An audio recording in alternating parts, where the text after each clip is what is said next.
grandeur nature consacrée à l'Indonésie, j'ai décidé de vous faire voyager à travers des endroits plus méconnus de cet archipel considéré comme le plus grand du monde. Visiter l'Indonésie, ce n'est pas seulement un voyage, c'est une réelle invitation à la découverte, à l'émerveillement et au partage. Vous allez le voir, ce qui fait la richesse de l'Indonésie, c'est sa mixité en termes de culture, de religion, de langue, et tout cela cohabite en totale harmonie.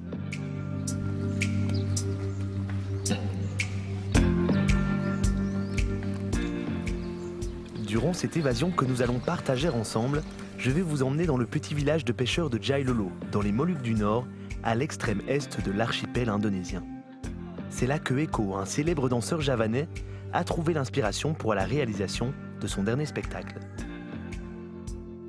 J'ai aussi eu la chance d'être accueilli dans une famille Toraja, un groupe ethnique indigène vivant dans les montagnes au sud de l'île de Sulawesi.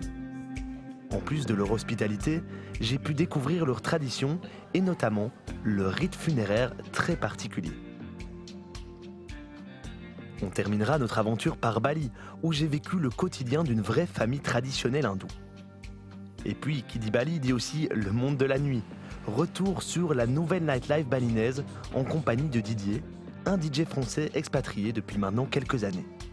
Je vous parlerai aussi des activités qui ont la cote en ce moment sur l'île bénie des dieux, le yoga aérien ou encore la nourriture organique, avant de vous présenter à un compatriote, Bruno. Il a réalisé son rêve il y a de ça 12 ans, la création d'un boutique-hôtel à Bali.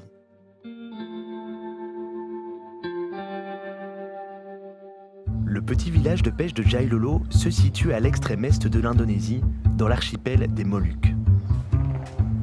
C'est ici même, à plus de 3000 km de Java, que Eko Suprianto, danseur célèbre en Indonésie, est venu chercher l'inspiration. La proximité de l'eau et la quiétude de cet endroit vierge de toute invasion touristique reflètent pour lui la richesse des différentes cultures indonésiennes.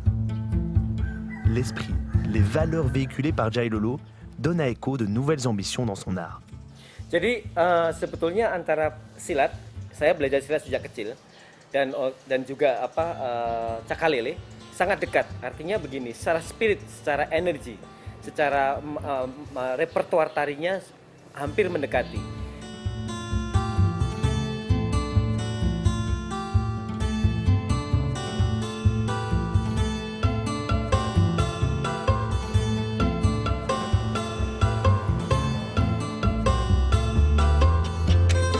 Jadi kita sekarang berada di Pulau Pastoviri.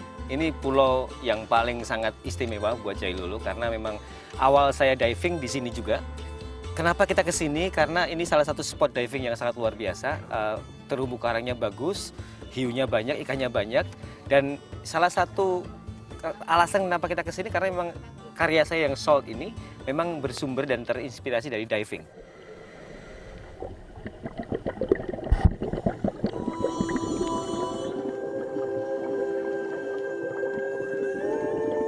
Yang aku rasakan ketika diving dan menari di bawah air sebetulnya bukan mencoba untuk menari atau berekspresi, tapi justru mencoba untuk menjelajahi ruang tubuh yang beradaptasi, berinteraksi dengan ruang anti gravitasi ini. Jadi sebetulnya kompleksitasnya lebih sebetulnya.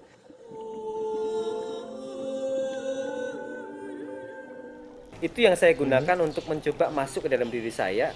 Secara ketika kita masuk ke dalam air, karakternya seperti ikan barakuda. Une force intérieure trouvée dans l'eau qui donne à Eko l'inspiration de danser sur la terre ferme.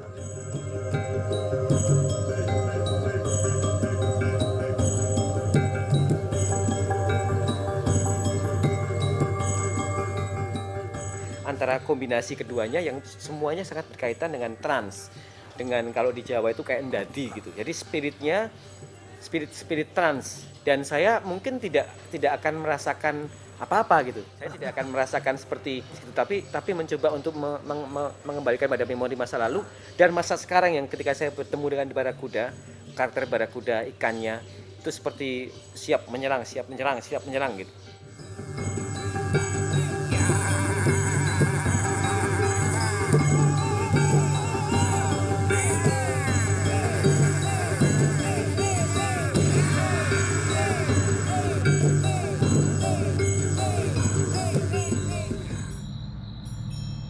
Son art, le danseur le partage à travers l'école de danse qu'il a créée.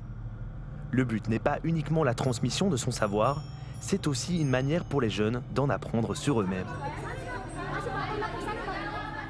Mereka sebetulnya merepresentasikan perempuan. Karena bagi saya banyak perempuan Indonesia yang kadang-kadang menahan dalam hati, menahan semua persoalan itu dengan sangat bukan terpaksa tapi dengan memang sudah secara naluri mereka begitu. Selalu saja ditahan sehingga permasalahan-permasalahan ditahan ini seperti kayak di tangan yang harus betul-betul menahan sampai bergetar gitu.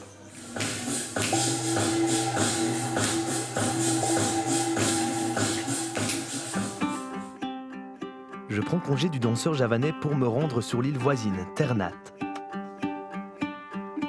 Cette île montagneuse, dont le point culminant est le volcan Gamalama, est la première contrée des Moluques à s'islamiser à la fin du XVe siècle.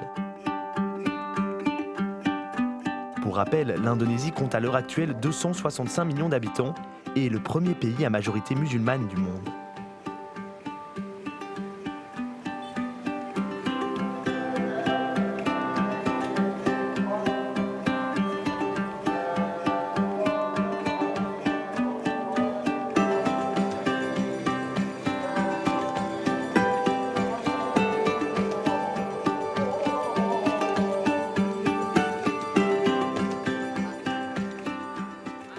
L'archipel des Moluques est aussi très connu pour ses épices, comme le clou de girofle ou la noix de muscade.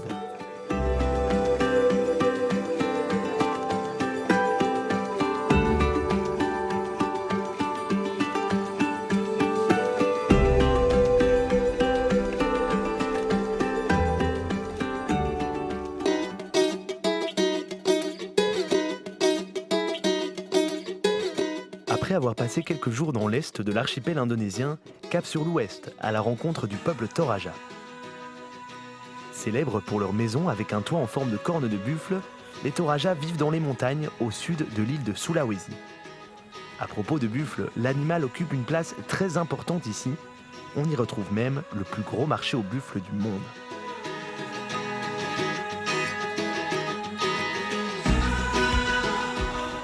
Harga segini 70 jutaan sekitar, dan 70 jutaan. 5 000 euros, c'est quand même une grosse somme. Et le buffle, il a une importance dans la vie de tous les jours, dans vos rituels par exemple? Kerbau digunakan buat untuk pemakaman, acara pemakaman, gunaan untuk salah satu simbol status sosial pada masyarakat Toraja. Le statut Ya, social. sosial. Sedangkan untuk lebih selanjutnya mungkin bisa ke kampung saya untuk tinggal mengetahui lah kehidupan Toraja pada umumnya gitu, artinya kehidupan sosialnya gitu seperti apa, biar untuk mendapatkan informasi yang lebih lanjut, lebih jelas gitu.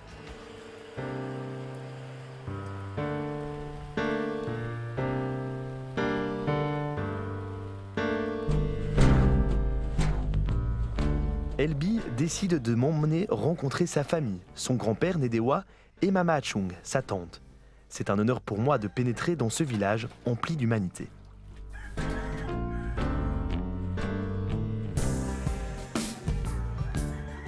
Et comme partout, on accueille les visiteurs avec un bon café. Mais pour les fins connaisseurs, le café Toraja est une véritable institution. Kalau ini kopi ini asli, saya tanam dari kebun. Ini dipetik dulu, baru digiling menjadi kopi asli. Jadi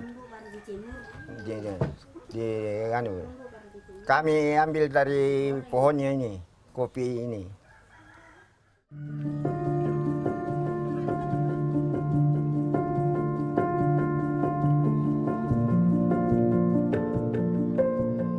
Autre moment important, la prière.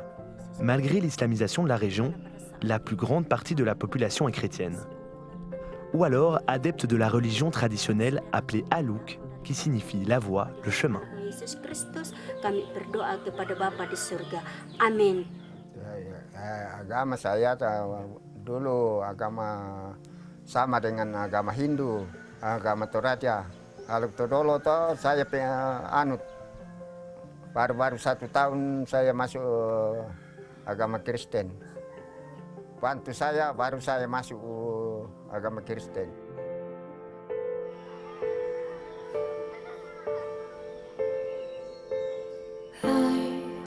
Wish I told you that I have no fear. Même les chrétiens n'oublient pas les rites funéraires ancestraux propres au Toraja. Lorsqu'un membre de la population décède, la personne n'est pas considérée comme morte, mais plutôt comme malade. Mama Achung m'emmène dans un village voisin où l'une de leurs proches est décédée depuis quelque temps déjà. Cette femme reste donc là, enveloppée comme momifiée, dans une pièce de la maison, avec un membre de la famille qui la veille toute la journée. C'est le bien qu'elle a fait autour d'elle, sa classe sociale aussi, qui détermineront la durée de cet entre-deux avant la cérémonie funéraire officielle. Plus le défunt est important, plus l'attente est longue et la cérémonie grandiose. Mama Achung vient de perdre une proche parente. Elle m'invite à partager le repas de toute la communauté réunie pour l'occasion. So deep.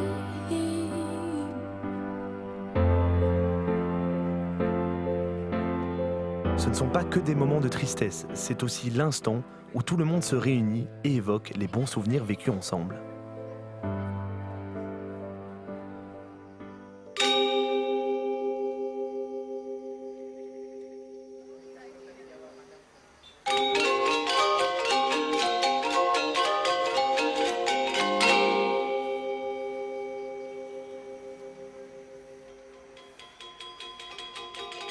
Après cette étape riche en rencontres, en partage et en émotions, je reprends la route vers l'île du Matin du Monde. Située entre Java et Lombok, Bali fait partie des petites îles de la Sonde. C'est clairement l'enclave hindouiste de l'Indonésie. Ici, la vie quotidienne est rythmée par les cérémonies religieuses hindoues. Et en particulier celle de la pleine lune, aussi appelée Purnama. Les Balinais investissent les temples, même les plus petits de l'île, et se livrent à une multitude d'offrandes en ce jour considéré comme prospère et fertile. Une ambiance particulière, remplie d'intensité et de couleurs.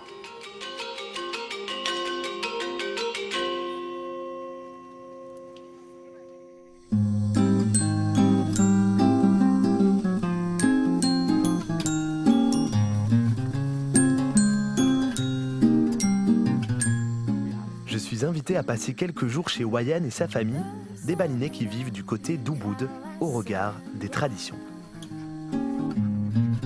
Mengejar mentari tenggelam. Et une journée traditionnelle commence aux petites heures par le travail de la terre dans les rizières.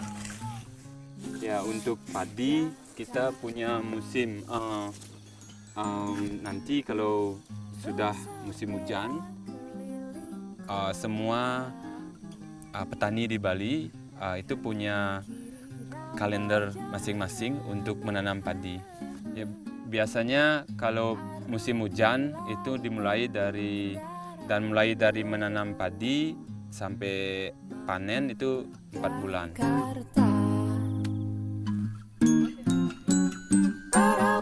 Sekarang tidak musim padi, tapi kita karena tidak ada air, kita tidak punya pekerjaan di padi.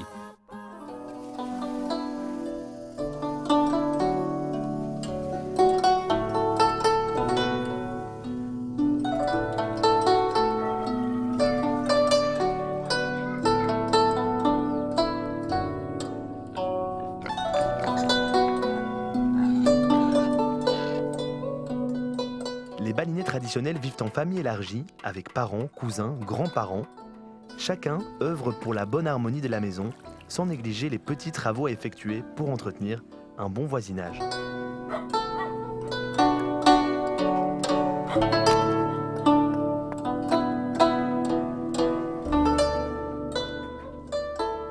Poutou, l'épouse de Wayan, se plaît à nous concocter de bons petits plats. Une bonne occasion de s'asseoir tous ensemble sans forcément parler, juste partager.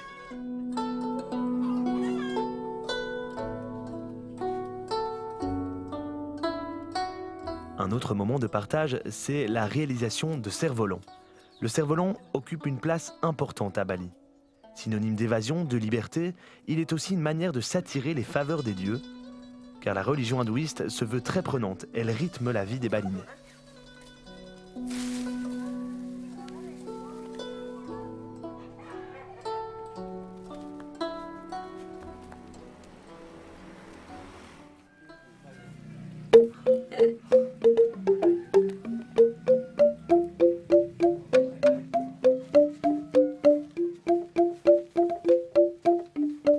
Agama dalam kehidupan orang Bali itu sangat penting karena merupakan sesuatu yang bisa membimbing jiwa dan raga kita menuju Sang Pencipta. So untuk mengikuti jalan yang baik. Perubahan zaman atau modernisasi, itu yang disebut modernisasi, kita dari tradisi masih tetap dipertahankan, tapi kita bisa membagi waktu, untuk melaksanakan tradisi dan juga kita menerima perubahan dari zaman itu sendiri.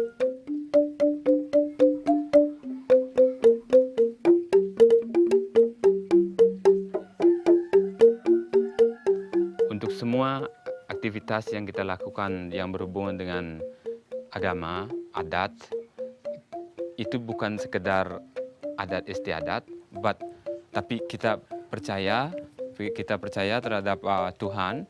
Setiap apa yang diberikan Tuhan, kita harus mengucapkan rasa syukur dengan cara mempersembahkan sesajen.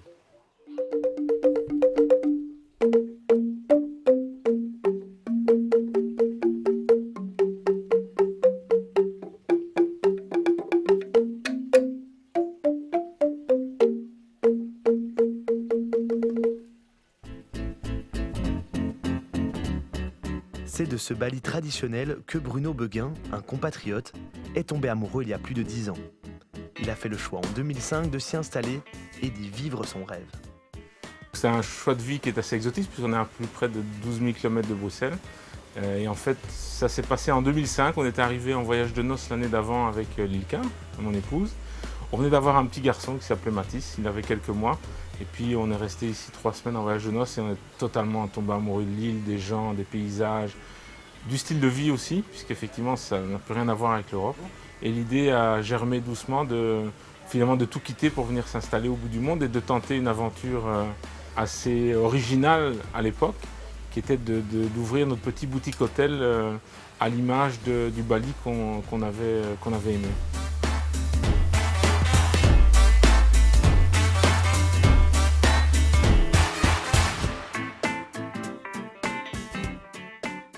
Alors la Villa Mathis, c'est un hôtel, c'est une propriété qui fait 1 hectare et qui est composée de 4 villas d'architectes. Chaque villa d'architecte fait à peu près 2500 à 3500 mètres carrés chacune.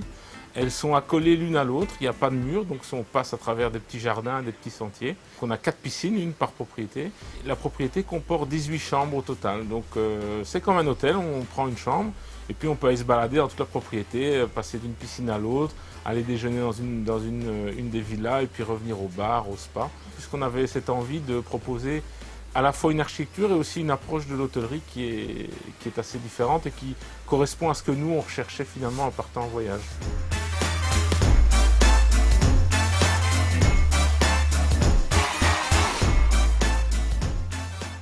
Toutes les chambres sont différentes, elles ont toute une décoration, même des éléments de couleur qui sont différents. L'idée c'était d'aller récupérer un peu partout en Indonésie les éléments décoratifs, puisque l'Indonésie est très riche et on a ramené effectivement de nos différents voyages pour aller meubler une chambre et puis une autre et puis un lobby et puis on change les endroits, les objets de place, on essaie de trouver un bon équilibre. Après on joue sur les tons, chaque villa a une couleur assez différente, on est dans des rouges, dans des blancs, dans des marrons. On a essayé de trouver quelque chose qui est tout à fait en harmonie, où quand l'hôte arrive, se sent effectivement un peu comme chez lui. C'est une histoire d'un couple qui est allé au bout de son rêve, qui est allé bien au-delà de ce qu'il pouvait espérer.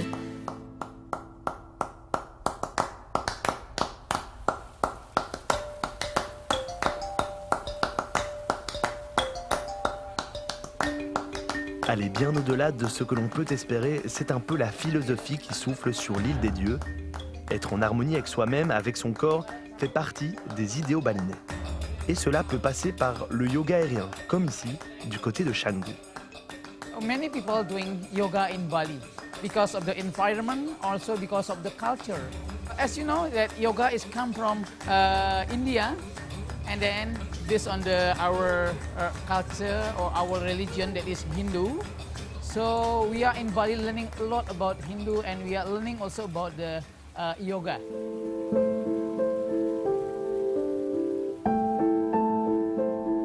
By doing the anti-gravity yoga posture, after we do some posture, then we will so relax, more relaxed than the ordinary yoga style. The difference between the classical yoga and the anti-gravity, we will get a deeper stretching. It will be easier to get the flexibility.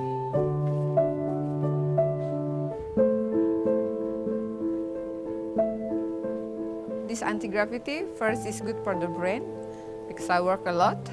And it's very good for your muscle, for your aging, for your body and your mind. And this is quite a challenge. That's why when it's challenge, it's good for your brain.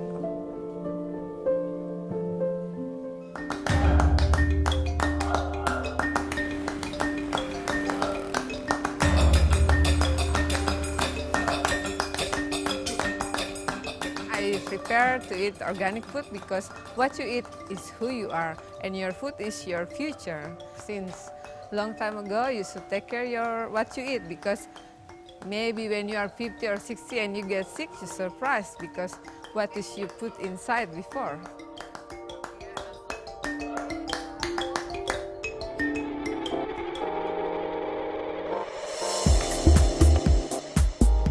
Bali est aussi en train de devenir l'endroit trendy, branché par excellence en Indonésie. Et ça commence par la mode, avec comme figure de proue le magasin T-Store. There's so much creativity in Bali, you know. Everyone that comes here is so beautiful that your creativity is like very strong. So then T-Store is for all the artists, designers that wants to put their stuff here. Sometimes, you know, they don't have a budget for like a store, so we help all the designers to be here.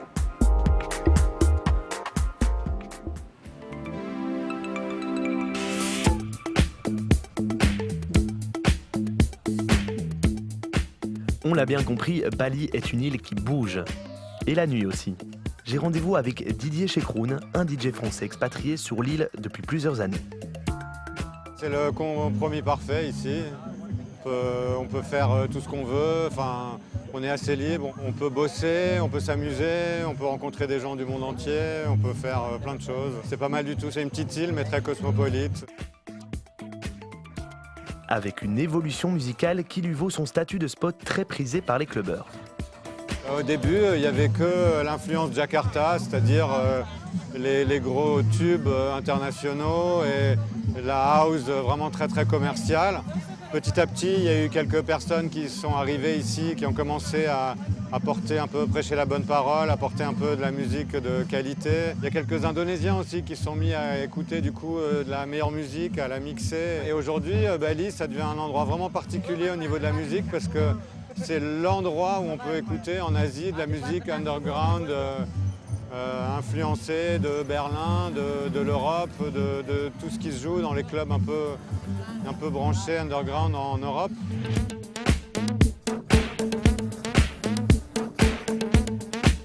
Pour une île touristique, c'est étonnant parce que d'habitude, les îles touristiques, c'est plutôt du facile, du commercial. Et ici, il y a autre chose qui s'est développé.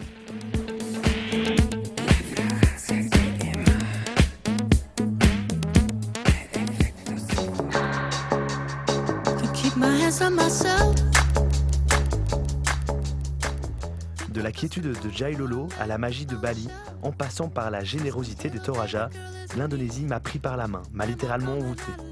C'est aussi et surtout le magnifique exemple d'une mixité culturelle, religieuse et linguistique qui fait la richesse du plus grand archipel du monde. En parcourant des paysages à couper le souffle, aussi dépaysants que variés, rencontrer, partager, respirez, goûtez. Vous voyez, vous êtes déjà charmé. Feel it still. Got another mouth to